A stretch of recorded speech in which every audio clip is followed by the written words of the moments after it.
Notre nation totalise 62 ans d'indépendance et l'Église aussi a deux facettes, avant et après l'indépendance. Quel est le rôle de l'Église dans cette nation? Bienvenue chez les prophètes, où nous recevons des hommes de Dieu pendant les mois de juillet pour parler de ces sujets, l'Église et la nation.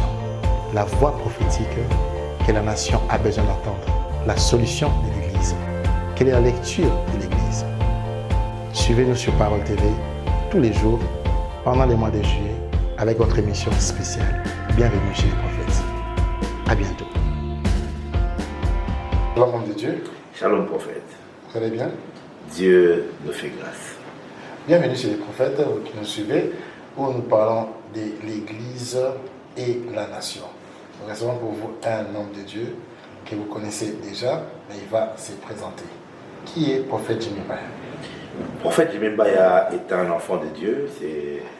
Aujourd'hui, c'est un père de famille, marié à une seule femme, Yursil Chungu Mbaya, et père d'un beau petit garçon qui a maintenant 9 mois déjà. Et voilà, je suis visionnaire du ministère Cri au blé de la nuit et pasteur responsable de l'église Jesus Lifestyle Church qui se trouve à Kitambo Magasin sur l'avenue Kasavubu numéro 10, non loin de la Récoin de référence hôpital clinique du Monde. Vous n'avez rien oublié. Ouf, il y a tellement s'il faut que je dise. Chantre. Voilà, je chante ayant à mon actif un album qui s'intitule Wa Moi, avec des cantiques comme Moi, Mafuta, Tableau Enseigneur, Nzaba Sakoli. Il y en a tellement et nous sommes déjà en préparation de notre album, deuxième album.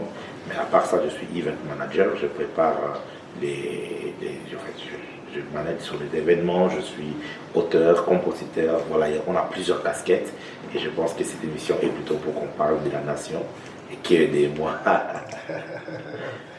Alors, prophète, êtes-vous prêt à répondre à toutes les questions?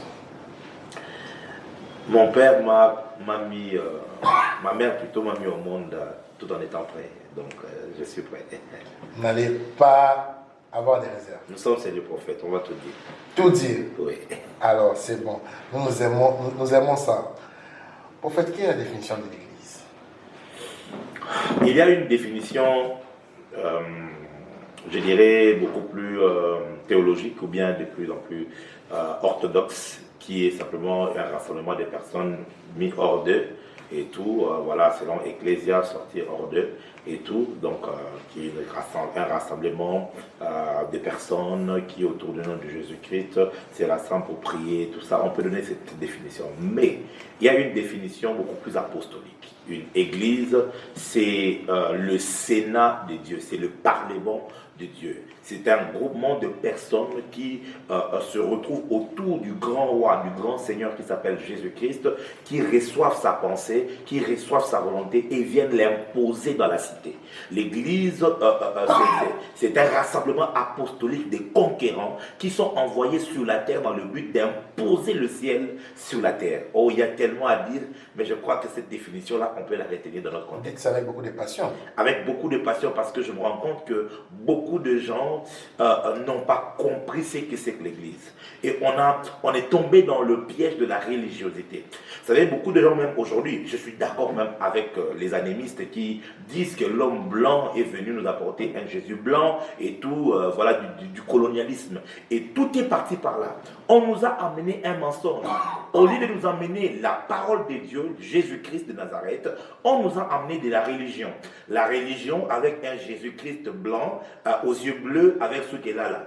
Donc avec les cheveux bien plissés là comme ça et tout, un Jésus qui vous dit heureux les pauvres car ils iront au ciel, chercher seulement le royaume des cieux et tout ça. Et on dit que non, l'argent c'est pas bien, c'est le diable et tout ça. Et cela a affaibli l'église. Pourquoi? Nous avons créé une bande de religieux, des gens qui se plaisent à aller à l'église pour prier, pour chanter, pour battre les mains, pour adorer. Mais on a laissé la cité sous le contrôle de l'occultisme, sous le contrôle du diable qui lui a imposé maintenant sa culture dans la cité, la corruption, le mensonge, il a l'impudicité, toutes ces anti-valeurs qui maintenant pilulent la cité. Or, c'est le travail de l'église.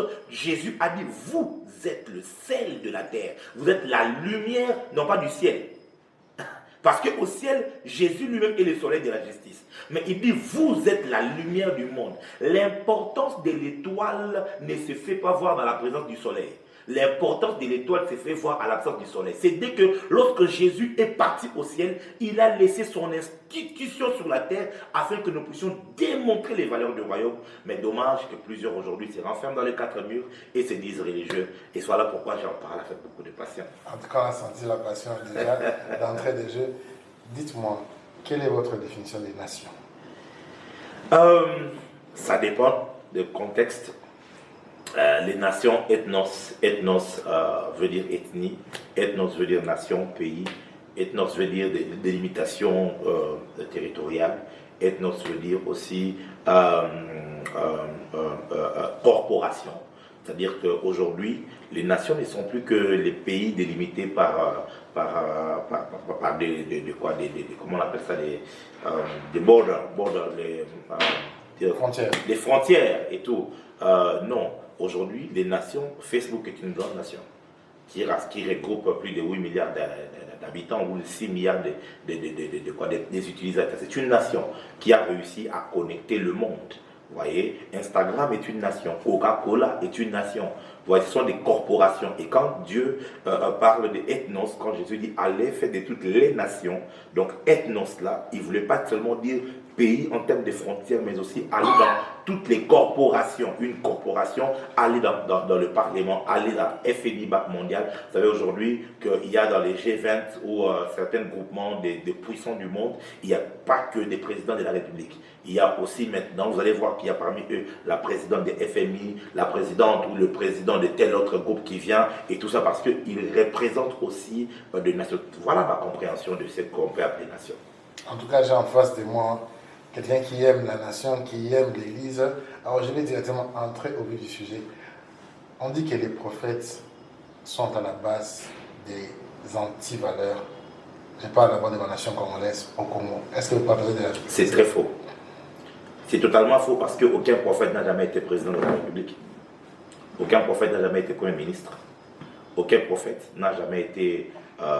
je ne sais pas s'il y a un prophète qui a déjà été bourgmestre même d'une commune et tout. Et encore, je dirais pire, aucun pasteur n'a été dans ces genres de postes. La plupart, ce sont des hommes politiques qui occupent ces pays. Ce sont des hommes politiques qui légifèrent au Parlement. C'est eux qui qui se distribuent les postes dans les entreprises publiques. Et donc, toute la corruption qu'il y a, la destruction qu'il y a, ce ne sont pas les prophètes. Ce sont les pasteurs, ce sont les hommes politiques qui, eux, ont détruit ces pays. Mais vous allez remarquer une histoire, pour ceux qui lisent la Bible, allez lire 1 Roi chapitre 18. Vous allez vous rendre compte qu'il y a eu deux rencontres. Le prophète Élie, qui représente nous les prophètes, et l'homme politique Akab. Quand Akab voit Élie, écoute, il dit, n'est-ce pas l'homme qui est en train de détruire le peuple? Parce que, au fait, l'esprit mauvais qui dominait dans la nation avait réussi à détourner l'attention sur le mal qu'eux faisaient, sur la corruption, sur toutes les mauvaises choses qui se pratiquaient dans le pays. Ils ont voulu détourner l'attention à cela pour le fixer sur le prophète, parce que lui, il avait fermé le ciel. Et le prophète a dit non, ce n'est pas moi. Il est temps que nous, prophètes, nous puissions dire ce n'est pas nous qui détruisons ces pays. Il y a des hommes qui ont la responsabilité de diriger le pays, de faire des lois, de gouverner. Parmi les institutions de notre pays, il n'y a pas des institutions qu'on appelle prophètes. Nous avons les cours et tribunaux, nous avons le Parlement, nous avons le président de la République et ainsi de suite. Donc c'est eux qui dirigent le pays. Et on doit avoir aussi le sens de responsabilité de dire non. Ce sont ceux qui gouvernent, c'est ceux-là qui sont en train de légiférer, ceux qui appliquent les lois, c'est eux. Si le pays ne va pas bien, ce n'est pas les prophètes. Parce que même nous subissons, nous dirigeons des gens qui sont pauvres, qui souffrent à cause de la condition de notre pays. Et on doit avoir le courage de le dire. Mais n'est-ce pas là une fuite en avant ou rejeter la responsabilité seulement aux politiques? Mais si on regarde bien, ici à Kinshasa, déjà dans la capitale, s'il y a 10 maisons, 9, ou je dirais même 7, sont influencées par des prophètes. Vous êtes la voix la plus écoutée dans les nations. On ne voit pas une famille sans un prophète ou, je ne sais pas, entre guillemets, prophète, je dis bien entre guillemets, parce que vous avez envahi des maisons, vous avez pris en otage des familles, vous gérez même les budgets familiales. Vous êtes les plus écoutés. Si vous dites aux gens mangez même de la boue, ils vont manger. N'est-ce pas là une influence dans ces pays? Ça fait 10 ans ou 15 ans où les prophètes sont mises en avant et leurs paroles pèsent même plus que la parole du père de la famille. Non, je crois que c'est faux. Croyez-moi, c'est faux et c'est vraiment archi faux. C'est une illusion que l'on est en train de se faire. Aujourd'hui, Kinshasa a 12 millions d'habitants. Ok. Et les statistiques disent qu'il y a à peu près 3000 églises seulement. Pour ceux je pense que c'est pour ceux des églises de réveil. Je pense aussi les prophètes ont des qui n'ont pas d'église. Voilà. Non. Déjà, si nous allons dans ce cadre-là, on se rend compte qu'on s'est fait une certaine illusion. Il est prouvé aujourd'hui par l'urbanisation et habitants qu'il y a plus de bars à Kinshasa qu'il y a des églises, par exemple. On ne doit pas se faire cette illusion de croire que non. Quand on dit par exemple que le Congo est le pays qui est le plus christianisé à 80%, vous savez que la majorité c'est l'église catholique en fait, ce n'est pas les chrétiens dans les églises de réveil par exemple. On ne doit pas se donner cette illusion-là. Il y a un problème, oui, mais on ne doit pas jeter ces problèmes-là sur les prophètes. Au contraire, je pense plutôt maintenant, pour entrer dans ta question, maintenant revenir sur ton terrain, c'est que si on prend maintenant le quota des prophètes, qui ont amené la destruction ou amené les troubles, et les quotas des prophètes qui ont sauvé, qui ont aidé, qui ont construit des familles, qui ont aidé des vies à se réajuster. Je crois que le quota de ceux qui ont bien fait est bien plus élevé. Mais voilà là alors donc la stratégie du diable, c'est de prendre le peu qui détruit, de l'élever et faire comme s'il n'y avait que ça. C'est comme Élie qui... Il s'est retrouvé en Israël et en peur, fouillant même, disant, on a tué tous les prophètes, je suis resté seul. Non, il y a encore 7000. Pourquoi est-ce que les 7000 n'étaient pas visibles? Parce qu'il y avait 850 prophètes seulement de Baal, mais qui faisaient plus de bruit que les 7000 qui avaient le Seigneur. Très souvent, il arrive que les vrais soient plus nombreux que les faux, mais seulement le petit nombre des faux fasse plus de bruit que les vrais. Mais prophète, vous n'avez pas pris vos responsabilités. On vous reproche, vous particulièrement, je vais revenir sur votre passé, nul n'est censé ignorer que, pour ceux qui ne savent pas, vous êtes fils spirituel du prophète Joël Francis Tatou, qui est parmi l'un des pionniers de cette vague récente, j'ai bien précise, cette vague récente de plusieurs prophètes qui pullulent dans la ville de Kinshasa et même au Congo, qui n'ont pas été encadrés. On vous reproche, vous, d'avoir inspiré, ou bien, je vais dire, donner de l'ampleur à ces mouvements prophétiques chez les jeunes, mais de ne pas avoir encadré ces jeunes-là, et c'est eux qui créent maintenant des désordres partout. Ces jeunes ont grandi avec beaucoup de désordres et ils sèment des chaos dans les familles de la nation. Que dites-vous?